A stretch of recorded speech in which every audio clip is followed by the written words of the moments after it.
ingeniero Anín Castro Benavides, nuevamente aquí, llevando a ustedes una explicación breve, ¿verdad? Y hasta cierto punto teórica, por este medio. Vamos a hablar en este caso de lo que es la trigonometría. La trigonometría es muy importante que conozcamos qué es la trigonometría. Sabemos que parte de una definición de su origen es griego, que para nosotros medición de los triángulos es lo que significa, porque en términos griegos trígono significa triángulos, metro, medida. Por eso nosotros decimos que la trigonometría estudia lo que son la medición de los triángulos.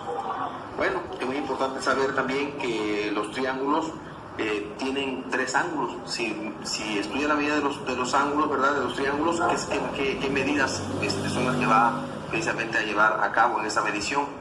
Estamos hablando de lo que son los ángulos y los lados. Característica principal de un triángulo: tiene tres lados, tiene sus ángulos. Entonces nosotros, de acuerdo a los ángulos, pues decimos que si el triángulo tiene un ángulo recto, ¿verdad?, nosotros decimos que es un triángulo rectángulo. Nos estamos refiriendo a un triángulo rectángulo. En muchas ocasiones podemos estar hablando de que el triángulo tiene dos lados iguales y uno diferente, ¿verdad? Entonces, para eso estamos hablando de un triángulo isósceles. Y así sucesivamente, el triángulo equilátero, de acuerdo a sus lados, tiene sus tres lados iguales. Si analizamos el equilátero de acuerdo a sus ángulos miden 60 grados cada uno de ellos. Entonces, hay que ir analizando poco a poco lo que son los triángulos y ver hasta qué punto podemos ir interpretando poco a poco cada uno de ellos. Está el triángulo escaleno, que nosotros lo conocemos porque tiene sus tres lados diferentes. Inclusive sus tres ángulos deben medir en forma diferente cada uno de ellos. En muchas ocasiones un triángulo escaleno podríamos comentar que, de acuerdo a su forma, si es oblicua, que tenga un ángulo oblicuo, nosotros nos referimos ahí de que ese triángulo tiene un ángulo mayor a 90 grados pero menor a 180 grados. Desde ahí la importancia de ir conociendo poco a poco, ¿verdad? Los triángulos, por ejemplo, se caracterizan porque sus lados los escribimos con letras minúsculas, por ejemplo, A, B, C. En forma arbitraria se pueden escribir. En los tres lados de un triángulo, nosotros podemos escribir las literales A, B, C, por ejemplo. Sin embargo, el ángulo no es tan arbitrario, porque si en un lado nosotros le llamamos A, el vértice opuesto es el ángulo y ese se llama el ángulo A. Y así, donde tengamos el lado B, ¿verdad? El lado B, el opuesto, el vértice opuesto al lado B, ese es el ángulo B, que se escribe con letras mayúsculas.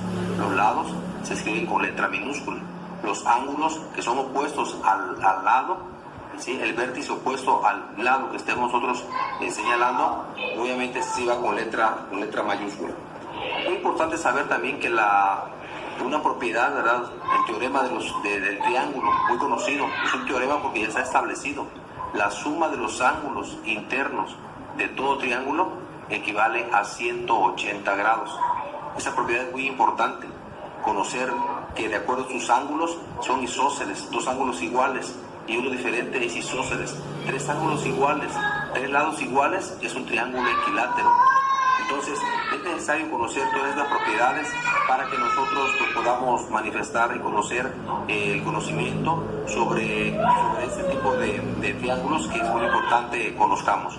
La verdad, para mí es un gran honor estar compartiendo con todos mis suscriptores, con todo al público que pueda suscribirse más adelante a este canal. Verán que es con la intención de retroalimentarnos unos con otros. No es porque yo tenga el conocimiento y yo quiera compartirlo nada más porque yo lo sé. No, ese conocimiento todos lo podemos tener. Sin embargo, yo hago esa labor, ¿verdad?, porque me dedico a impartir cursos de matemáticas y pues obviamente estoy identificado con varios de estos temas. Es importante también conocer que la trigonometría, conociendo más a fondo sobre ella, nosotros podemos calcular altura de edificios, alturas de árboles, alturas de cualquier situación que podamos utilizar precisamente la trigonometría. Yo más adelante estaré hablando cómo se representa, por ejemplo, la función seno, coseno, la función tangente, ¿sí?, la cotangente, la secante, la cosecante. Son razones trigonométricas que es importante que también conozcamos. Poco a poco se va a ir por ahí más adelante haciendo videos sobre todo esto, pero lo importante es que conozcamos propiedades importantes de los triángulos que nosotros vamos a aplicar en un momento dado en nuestra vida diaria, a donde nosotros podamos trabajar con ellos. Entonces, sigamos compartiendo, sigamos estudiando todo este tipo de conocimiento. Recordemos que la trigonometría, desde el momento que, por ejemplo, trabajamos el triángulo rectángulo, no dejamos de hablar ahí del teorema de Pitágoras. Y los ingenieros civiles, los arquitectos, pues todos ellos están trabajando de alguna manera con este teorema. Entonces, de ahí la importancia de la trigonometría. Recordemos que pues tienen ángulos, tienen lados, tiene teorema, ¿verdad? Importante, tiene su clasificación de acuerdo a sus lados. Entonces, de ahí nosotros estaremos siempre pues iniciando con este conocimiento que la verdad es de gran importancia. Bueno, eso que puedo compartir por el momento. Su amigo ingeniero Adín Castro Benavides, en lo que podamos estar, ahí vamos a estar siempre compartiendo. Bueno, nos vemos hasta la próxima.